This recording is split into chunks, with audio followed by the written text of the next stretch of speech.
নমস্কাৰ, মই আজি আপোনালোকক শিকাব বিচাৰিছোঁ যে যোনটো আমাৰ GT PGT পৰীক্ষা হৈ গৈছে, সেই GT PGT যিবিলাক পেপাৰৰ প্ৰশ্ন যোনটো আহিছে পেডাগজি বহুত দীঘল আছিলে আৰু তাৰ উত্তৰটো আমি ভালকৈ বিচাৰি পোৱা নাই আৰু চাবলৈ হয়তো আমি কিবা চাবলগীয়া হৈছে ইউটিউবত।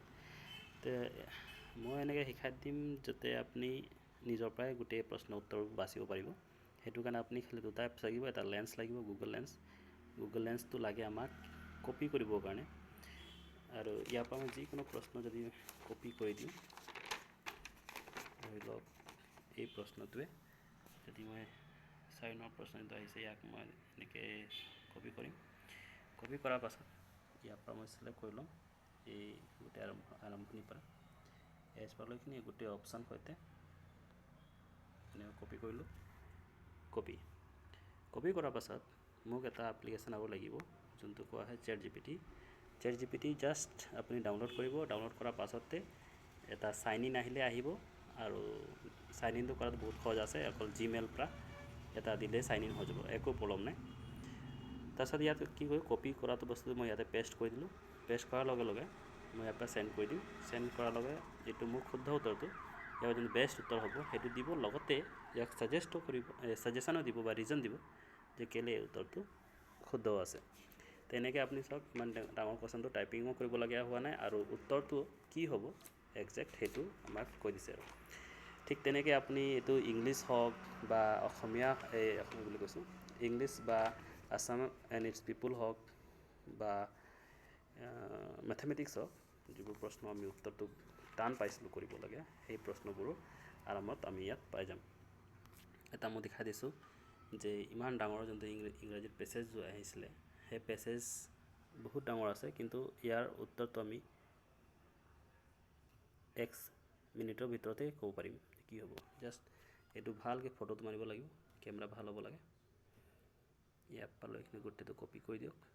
কপি কৰাৰ পাছত আমি ইয়াৰ পৰা আনিখিনি নেক্সট ইয়াতে চেট জিপিটিত পেষ্ট কৰি দিলোঁ আৰু ইয়াৰ পৰা উত্তৰটো পাই যাম। তো চেট জিপিটি আমি যে শুনি থাকোঁ, যেনেকৈ লাগে যে বহুত কিবা এটা অদ্ভুত ৱেবছাইটে ছফ্টৱেৰ আছে বা এপ্লিকেশ্যন আছে যোনটো ইউজ কৰিব নোৱাৰিম। তা আপুনি জাষ্ট ইয়াতে কপি পেষ্টহে কৰিব লাগে, উত্তৰ নিজে দিবই। বেলেগ একো ভাবিব নালাগে যে কেনেকৈ ইউজ কৰিম নকৰিম বাকীবোৰ কথা। ইয়াৰ উত্তৰ আহিলে। তো এনেকৈ আমি ইমান ডাঙৰ কুৱেশ্যনটো কপি পেষ্ট কৰি দিছোঁ আৰু প্ৰশ্ন উত্তৰটো ইচি বুলি দেখাই দিছে, যোনটো 14 নম্বৰ প্ৰশ্ন আছিলে। তেনেকৈ আমি চব গোটেই প্ৰশ্ন উত্তৰটো উলিয়াব পাৰিম। মই আৰু এটা অংক প্ৰশ্ন দেখাই দিম। অংক প্ৰশ্ন যেনেকৈ কিবা এটা ভাল প্ৰশ্ন বাচিলোঁ। প্ৰশ্ন আছে অংক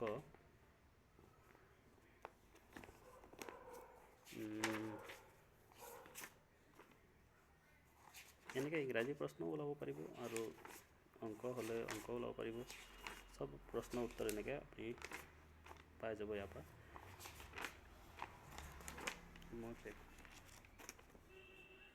ঠিক আছে, যোনটো এই প্ৰশ্নটো ইয়াতে এটা ডাঙৰ প্ৰশ্ন আছে।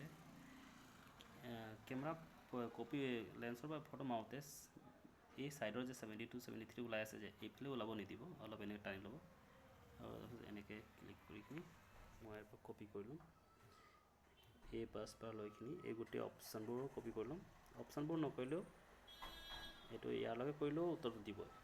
অপশ্যনবোৰ কৰিলে কি হ'ব, A B হ'ব নে C হ'ব এইটো ক'ব।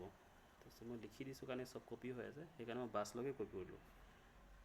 ঠিক আছে, আৰু কপি কৰিখিনি মোক অপশ্যনটো দিব দৰকাৰ নাই, ডাইৰেক্ট সি উত্তৰ ক'ব, মই তাৰপৰা গম পাই যাম যে ই হ'ব উত্তৰটো।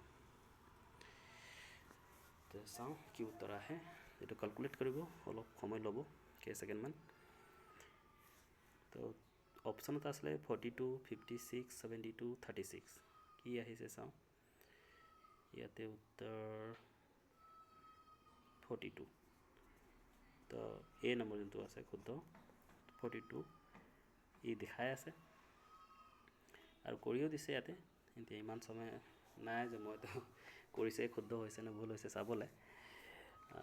মই 56 মাৰি থৈছিলোঁ, যোনটো কিবা এটা কাৰণত ভুল হৈ লাগি আছে। হ'ব, একো নাই।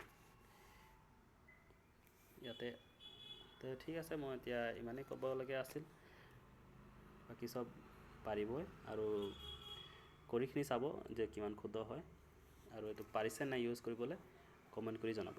ধন্যবাদ।